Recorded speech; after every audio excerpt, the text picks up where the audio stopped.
வணக்கம் India glitz ரசிகர்களே, உங்களுடைய பாஸ்கி ஆன் கஷாயம் வித் பாஸ்கி. இந்த வாரம் எந்த படத்தை பற்றி பேச போகிறேன் அப்படின்னு நீங்கள் கேட்கறதுக்கு முன்னாடி, போன வாரம் ஒரு படத்தை பற்றி நான் பேசி என்னை பற்றி நீங்கள் பேசுனீங்க, அதை பற்றி பேச போகிறேன். ரொம்ப தெளிவாக இருந்திருக்குமே இப்போ. அதாவது உங்களுக்கே கொஞ்சம் கஷாயம் தேவை இப்போ இதை டைஜஸ்ட் பண்ணுறதுக்கு. பில்லா 2 பற்றி ஒரு விமர்சனம் பண்ணேன்.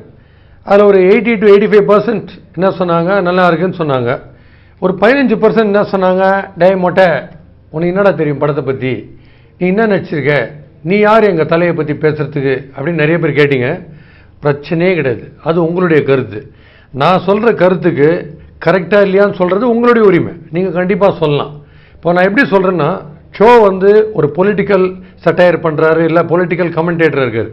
நீ என்ன கட்சி வச்சுக்கிறியா, நீ எத்தனை எலெக்ஷனில் ஜெயிச்சுக்கிற, நீ எத்தனை முறை சிஎம் ஆகிக்கிற அப்படின்னு ஷோட்டை போய் கேட்க முடியுமா? இல்லை சுப்புடு மியூசிக்கை கிரிட்டிசைஸ் பண்ணார்னா, ஆமாம் டிசம்பர் மாதம் பூரா உங்கள் கச்சேரி தானா, கலக்கிடுவீங்களா எல்லா கீர்த்தனையும் அப்படின்னு அவரை போய் கேட்பீங்களா? இல்லை Sachin Tendulkar outside off stump ஒரு மாதிரி ஃபிஷ் பண்ணுறாரு சரியா ஆடல அப்படின்னு அந்த ஸ்போர்ட்ஸ் ரிப்போர்ட்டர்ட்டு போயிட்டு, நான் பேடு பேட்லாம் கொடுக்குறேன், நீ ஆடிப்பார் அவுட் சைட் ஆஃப் ஸ்டம்ப், தெரியும் என்ன பிரச்சனைன்னு அப்படின்னு போய் கேட்க முடியுமா? கிரிட்டிக்குன்னா கிரிட்டிக்கோட ரோல் கிரிட்டிசைஸ் பண்ணுறது, பெர்ஃபார்மர்னா பெர்ஃபார்ம் பண்ணுறாங்க, அவ்வளோதான். நாம் ஒரு கருத்தை சொல்கிறோம். நான் முதல்லையே சொன்னேன், சினிமா நாலேஜ்லாம் எனக்கு எதுவுமே கிடையாது. சினிமா நாலேஜ் இருக்கிறவங்க தான் கிரிட்டிசைஸ் பண்ணலான்னா, ரைட்டர் சுஜாதா, இல்லை மதன், இல்லை வேறு யார் கொர்னோஸ்கி அப்படின்னு யாராவது சினிமா கண்டுபிடிச்சிருப்பார், அவங்களாம் தான் பேசலாம். அதனால் கருத்துன்றது ஒவ்வொருத்தர் சொல்கிறோம். உங்கள் கருத்து நீங்கள் தாராளமாக சொல்லலாம். உங்களுக்கு என் கருத்து பிடிக்கலன்னு நீங்கள் திட்டலாம், தாராளமாக திட்டலாம். என் கருத்தை நான் சொல்கிறேன். இது பர்சனலைஸ் கிடையாது. இவருக்காக நான் இப்படி சொல்கிறேன், இவர் எனக்கு பிடிக்காது அப்படி சொல்கிறேன், நான் பேசுறது பர்சனல் கமெண்ட்ஸ் கிடையாது. கருத்தை எடுத்துக்கோங்க. உங்கள் கருத்தை நீங்கள் தாராளமாக சொல்லலாம், கண்டிப்பாக நான் ஒத்துக்கிறேன். நீங்கள் குட்டினாலும் திட்டினாலும் பாராட்டினாலும் எல்லாத்தையுமே நான் ஒத்துக்கிறேன். இதை சொல்லிவிட்டு இந்த படம் அடுத்த படம் என்ன அப்படின்றத நாம் அலசறதுக்கு ஆரம்பிக்கலாம். இப்போ நாம் விமர்சனத்துக்கு எடுத்துக்கிற படம் மாலை பொழுதின் மயக்கத்திலே.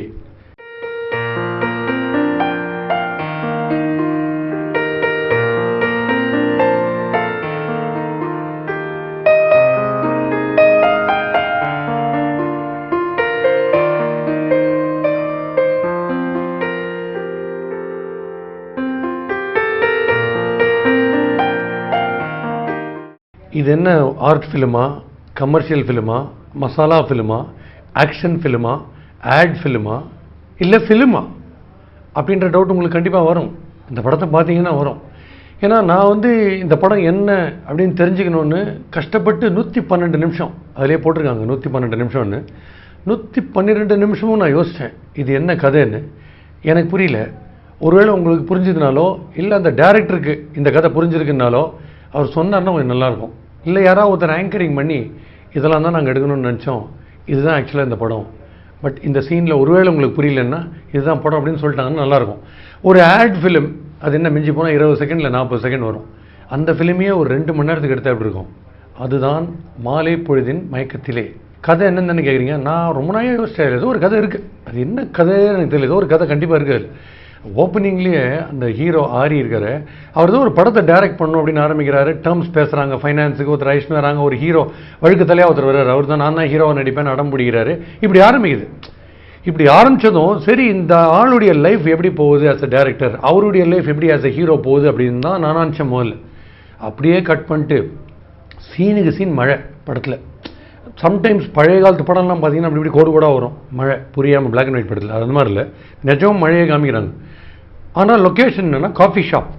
காஃபி ஷாப் உள்ள சில கேரக்டர்ஸ்லாம் வராங்க, லவ் பண்ணுறவங்க, கல்யாணமாய் டைவர்ஸுக்கு காத்துன்னு இருக்கிற ஜோடி, அதுக்கப்புறம் ஒரு குழந்தை, லேப்டாப்பே வச்சுட்டு இருக்க ஒரு ஆள், கதை யோசிக்கிறேன் கதை பண்ணுறேன் அப்படின்ட்டு ஒரு ஆள், ஸ்டாஃப் எல்லோரும் இருக்காங்க, பேசினே இருக்காங்க. 112 நிமிஷத்துக்கு பேசினே இருக்காங்க. எல்லாருக்கும் ஒரு ப்ராப்ளம் இருக்குது, ப்ராப்ளத்தை பற்றி பேசுகிறாங்க. ஒரு ப்ராப்ளம் இருக்கிறவர் இன்னொருத்தருக்கு அட்வைஸ் பண்ணுறாரு, அந்த ப்ராப்ளத்தை எப்படி சால்வ் பண்ணணும்னு. இவர் பதிலுக்கு இன்னொரு அட்வைஸ் பண்ணுறாரு. இப்படி கிட்டத்தட்ட அதாவது சண்முக சுந்தரம், நாகையா, ரங்காராவ், விஎஸ் ராகவன் இவங்கெல்லாம் ஒரு காஃபி ஷாப்பில் உட்காந்து வாழ்க்கைங்கிறது ஒரு ஓடம் மாதிரி அப்படின்லாம் டிஸ்கஸ் பண்ணான்னு எப்படி இருக்கும், அந்த மாதிரி பேசினே இருக்காங்க படத்தில். இதுதான் மாலை பொழுதின் மயக்கத்திலே. Nice meeting you. Jia, same here. இளக்காரமா போச்சுல, உங்களுக்கெல்லாம் எங்களை பார்த்தா இளக்காரமா போச்சுல. என்ன கேட்டா இந்த சீனா நீ தேர்ட் தானே படிக்கிற? அட் அ டைம் 6 பேரை ரூட்டு போட்டு 4 பேரை கரெக்ட் பண்ணி 3 பேரோட குடும்பம் நடத்திட்டு இருக்கேன். காதலுங்கிறது ஒரு ஆதங்கம், அதை காப்பாற்றிக்கிறதுக்கு அதை விட பெரிய ஆதங்கம்.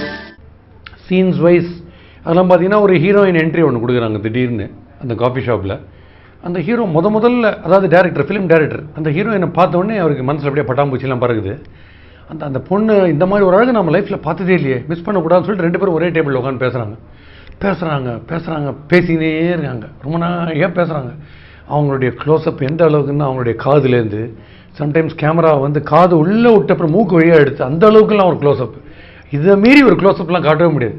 விதவிதமான ஆங்கிளில் அந்த ஹீரோயின் என்ட்ரிக்கு அவங்க காமிச்சிருக்கிற ஆங்கிள்ஸு, அதுக்கு போட்டிருக்கிற மியூசிக்லாம் பார்த்தீங்கன்னா ஏதோ 3rd வேர்ல்டு வார் வந்தா மாதிரி பயங்கரமாக ஏதோ நடக்க போகுது, 4 பக்கமும் சுனாமி வர போகிறதுன்ற மாதிரிலாம் இருக்குது மியூசிக்கு. ஒன்றும் இல்லை, 2 பேரும் டேபிளில் உட்காந்து சாந்தமாக பேசின்னு இருக்காங்க. இவர் அவங்கள ரசிக்கிறாரு, அவங்க இவரை ரசிக்கிறாங்க. இந்த ஆங்கரிங்லாம் நீங்கள் பார்த்துருப்பீங்கல்ல. என்ன நேயர்களே, இந்த வார நிகழ்ச்சி நீங்கள் ரொம்பவே ரசிச்சிருப்பீங்க. அடுத்த வாரம் இதே நேரம் இதே நாள் உங்களை கண்டிப்பாக சந்திக்கிறேன். அது வரைக்கும் தட்டா பபாய் ஃப்ரம் திவ்யா. அந்த ட்ரெண்ட்லேயே ஒரு ஹீரோயின் பேசுகிறாங்க.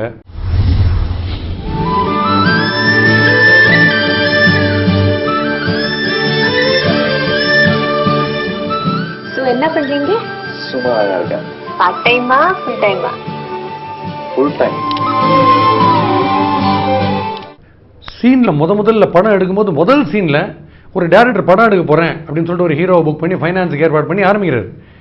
பட் இந்த டேரக்டர்னு ஆரம்பிக்கவே இல்லை படம் எடுக்கிறதுக்கு. அதுதான் எனக்கு ஆச்சரியமாக இருக்குது. சீன் படி ஆரம்பிக்கிறாரு. அண்டு இப்போ அந்த காஃபி ஷாப்பை விட்டு ஏன் யாருமே வெளியில் போகல அப்படின்னு நீங்கள் நியாயமாக ஒரு கேள்வி கேட்கலாம். பட் அதுக்கு தான் கம்ப்ளீட்டாக மழையை காமிச்சிருக்காங்க. படம் பூரா மழை, எல்லா சீனும் மழை. பட் அந்த டேரக்டர் ஒரே ஒரு விஷயம் மறந்துட்டார். தியேட்டரில் நாங்கள் படம் பார்க்கும்போது வெளியில் மழையோ புயலோ எதுவுமே இல்லை, எனி டைம் வெளியில் போகலாம். அதுக்கு சொல்கிறேன். அதாவது ஒரு புயல்கள் ஏற்பாடு பண்ணியிருந்தீங்கன்னா யாரும் வெளில போக முடியாமல் வந்திருக்கோம், இல்லை வெளியில் இந்த பூட்டியிருந்தீங்கன்னா அதுக்கு ஒரு சான்ஸ் இருக்குது. அது முடியல, அது ஒரு பக்கம். நான் சொன்ன மாதிரி ஆட் ஃபிலிம் ஸ்ட்ரெச் பண்ணி எடுத்திருக்காங்க.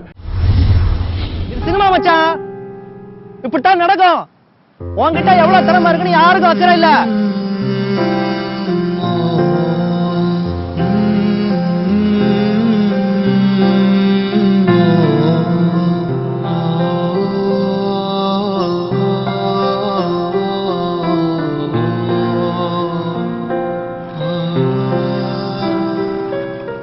கேரக்டர்ஸ் ஆளாளுக்கு அட்வைஸ், டைலாக் வந்து விதவிதமான தத்துவங்கள். அதாவது ஏன் நீங்கள் சீரியஸாக இருக்கீங்க, லைஃபே உங்களை சீரியஸாக எடுத்துக்கலையே, நீங்கள் ஏன் லைஃப்பை சீரியஸாக எடுத்துக்கிறீங்க, இது ஒரு டைலாக். அப்புறம் இன்னொரு அந்த ஹீரோயின் இருக்காங்க பாருங்க, கேர்ள், அவங்க என்ன சொல்கிறாங்க, காதலிக்கச்சு எல்லாருமே ஒருத்தர் மேலே ஒருத்தர் உயிராக இருக்காங்க, அப்புறம் அவங்க உயிரை கையில் எடுத்துக்கிறாங்க. அவங்க ஒரு தத்துவம். அந்த கஃபே ஓனர் அவரே பிரச்சனையில் இருக்கார், ஃபினான்ஷியல் ட்ரபிளில். அவர் வந்து நிறைய பேர் பிரச்சனையோடு உள்ளே வராங்க, போகும்போது பிரச்சனை இல்லாமல் போகிறாங்க, பிரச்சனையை கொட்டிட்டு போகிறாங்க. எது தோன்றதோ அதெல்லாம் டைலாக்னா, இன்றைக்கி நடைமுறையில் யார் இந்த மாதிரிலாம் பேசுகிறாங்க? வாழ்க்கைன்றது நார்மலாக இந்த மாதிரி டைலாக்லாம் ஒரு டாக்டர் சீன், ஏதாவது ஒரு ஆப்ரேஷன், ரொம்ப டேஞ்சரில் இருக்கார் பேஷண்ட், ஹீரோ அட்மிட் ஆகிருக்கார், வெளியில் ஒரு சிவப்பு பல்ப் எரியும், ரிலேட்டிவ்ஸ்லாம் ஓடி போய் டாக்டர்கிட்ட, டாக்டர் இப்போ அவருக்கு எப்படி இருக்குது அப்படின்னா அவர் கண்ணாடி கேட்டு சொல்லுவார். எதையும் ஒரு 24 hours கழிச்சு தான் சொல்ல முடியும். சரி, இதை நாங்கள் நேற்று கேட்டு தான் வச்சுங்களேன், சொல்லுங்களேன் என்ன ஆகுன்னு. ஸோ இதெல்லாம் சில ஸ்டாண்டர்ட் டைலாக்ஸு. இதெல்லாம் பிளாக் அண்ட் ஒயிட்டில் ஒரு 50 வருஷத்துக்கு முன்னாடி அதெல்லாம் ஓகே. 112 நிமிஷத்துக்கு ஒரு அரட்டை அரங்கம் வித்தவுட் விசு, ஒரு பாவ மன்னிப்பு வித்தவுட் பாதிரியார், ஒரு ஃபிலிம் வித்தவுட் கதை.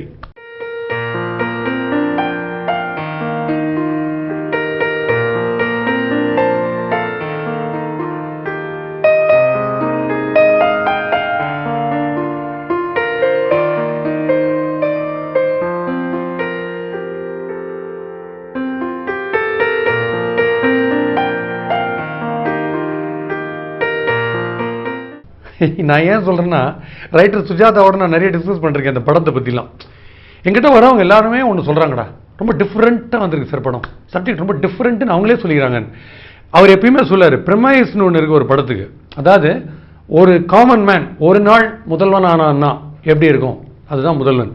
ஒரு ஊழலே ஒழிக்க முடியல, லஞ்சத்தை ஒழிக்க முடியலன்றச்சே ஒரு தாத்தா கேரக்டர், ஒரு இந்தியன் தாத்தா முளைச்சா எப்படி இருக்கும் அப்படின்ற ஒரு சப்போசிஷன் இருக்குது, அதுதான் ஒரு ப்ரெமைஸ்னர். இப்போ இந்த படத்தில் மாலை பொழுதின் மயக்கத்திலே நீங்கள் என்ன சொல்ல வரீங்க, ஒரு லவ் பண்ணி சைட் அடிக்கிற ஒரு ஜோடி உட்காடுறாங்க, அவங்களுக்கு ஒரு ப்ராப்ளம் இருக்குது. இவருக்கு டேரக்டருங்கிற ஆங்கிளில் ஒரு ப்ராப்ளம் இருக்குது. அந்த பொண்ணுக்கு ஹையர் ஸ்டடீஸ் போகணும், வீட்டில் ஒத்துப்பாங்களா என்னன்னு தெரியல, அது ஒரு ப்ராப்ளம் இருக்குது. இந்த பக்கத்தில் டைவர்ஸ் ஆகிற லெவலுக்கு ஒரு ஜோடி உட்காடுறாங்க, அஜிடேட்டடாக இருக்காங்க, ஒருத்தர் மூஞ்சியை பார்த்துக்கவே பிடிக்கல ஒரு ஜோடிக்கு, கூட ஒரு குழந்தை இருக்குது, அவங்களுக்கு ஒரு ப்ராப்ளம் இருக்குது. காஃபி ஷாப் ஓனருக்கு ஒரு ப்ராப்ளம் இருக்குது. வேறு லேப்டாப்பை வச்சுன்னு ஒருத்தர் உட்காந்துருக்காரு, அப்படியே பார்த்துனே இருக்கார் லேப்டாப்பை, அவருக்கு ஒரு பிரச்சனை இருக்குது. உள்ளுக்குள்ளே ஒர்க் பண்ணுற ஸ்டாஃபில் ஒருத்தர் சொல்ல விட்டுனே இருக்காரு, அவருக்கு ஒரு பிரச்சனை இருக்குது. இன்னொருத்தருக்கு படிப்பில் ஒரு பிரச்சனை இருக்குது. எல்லாருக்கும் பிரச்சனை இருக்குது. பார்க்குறவங்களுக்கு எவ்வளோ பெரிய பிரச்சனை, அது நீங்கள் யோசிக்கவே இல்லையே.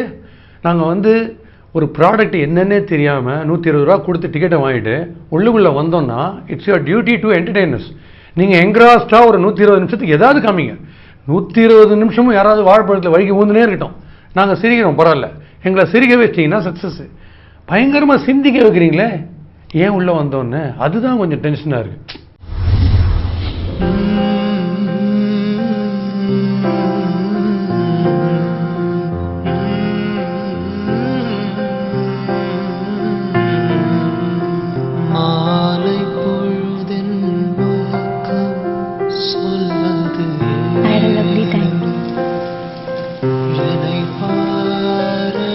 நான் சொன்ன கருத்துக்களில் நீங்கள் ஒத்துக்காமல் கூட இருக்கலாம். பட் இந்த படத்தை நீங்கள் போய் பாருங்கள், அப்போ உங்களுக்கு என்னன்னு தெரியும். இதில் சிம்பாலிக்காக எடுத்த உடனே ஒரு காஃபி கப்பு, ஒரு சாசர், ஒரு ஸ்பூன் இப்படி சைடில் காஃபி செதற மாதிரி காமிக்கிறாங்க. நீங்கள் பல விஷயங்கள் சொல்ல வரீங்க, பட் அதெல்லாம் சினிமாவில் சொல்லலை. மேபி அடுத்த படத்தில் டேரக்டர் சொல்லுவார் போல இருக்குது. அது எப்போ வருதுன்னு கேட்டிங்கன்னா நம்ம உஷாராக வந்துடுறோம். பட் ஃபைனலாக சொல்கிறது நான் திருப்பி தான், கண்டென்ட் வெறும் டயலாக் அளவுலேயே இருந்தால் அது பேர் ஒளிச்சித்திரம். படம் நாங்கள் பார்க்க வருது விஷுவலாக நீங்கள் ஏதாவது ஒன்லி திங்ஸ் மூவ், அப்போ தான் தெரியும் ஒரு கதையெல்லாம் அடுத்தடுத்த சுச்சுவேஷன் வருது, இது இந்த பர்டிகுலர் எண்டை நோக்கி போகுதுன்னு. பட் இதில் எதுவுமே தெரியல. அதனால் எங்களுக்கு என்ன பண்ணுறதுன்னு தெரியல இந்த படத்தில். நீங்கள் தான் டிசைட் பண்ணணும். மறுபடியும் நான் சொல்கிறேன், 2 கேட்டகரி இருக்குது. அந்த 2 கேட்டகரி எதுன்னு பார்த்தீங்கன்னா, ஒன்று உங்களுக்கு இருக்கிற வேலை எல்லாத்தையும் விட்டுட்டு எப்படியாவது அடிச்சு பிடிச்சிட்டு போய் பிளாக்லேயாவது டிக்கெட்டை வாங்கிட்டு இந்த படத்தை பாருங்கன்றது ஒரு கேட்டகரி. 2வது கேட்டகரி உங்களுக்கு மற்ற வேலையெல்லாம் அதெல்லாம் ஃபஸ்ட்டு கவனிங்க. அதுக்கப்புறம் ஃப்ரெண்டு யாராவது மச்சான் ஒரு டிக்கெட் எக்ஸ்ட்ரா இருக்குது வரையாடா அப்படின்னு கூப்பிட்டா போங்க அப்படின்றது 2வது கேட்டகரி. இது அந்த 2வது கேட்டகரியிலே இல்லை அப்படின்னா அது என்ன கேட்டகரி அப்படின்றது நான் ஏன் சொல்லணும்? உங்களுக்கு தான் தெரியுமே. ஏதாவது சொன்னால் என்ன திட்டுவீங்க, வேணாம் நீங்களே டிசைட் பண்ணிக்கோங்க. பட் ஃபைனலாக இந்த யூனிட்டை பற்றி ஒரு விஷயம் சொல்லணும். இந்த படம் எடுக்கும்போதே பாதியிலே யாராவது யூனிட்டில் ஒருத்தர் சார் இல்லை எதுவுமே புரியல சார், இது இன்னமும் இதை கண்டினியூ பண்ணணுமா, நம்ம ஏதாவது யோசிக்கலாமே சார் கதை அப்படின்னு யாரும் ஒருத்தர் சொல்லியிருக்கலாம் யூனிட்டில். ஏன் இப்படி எங்களை திராட்டில் விட்டீங்க? அதை தயவுசெய்து சொல்லுங்கள். மாலை பொழுதின் மயக்கத்திலே, உங்களுக்கு மாலை பொழுது மயக்கம் எங்களுக்கு, அதை தயவுசெய்து யோசிங்க.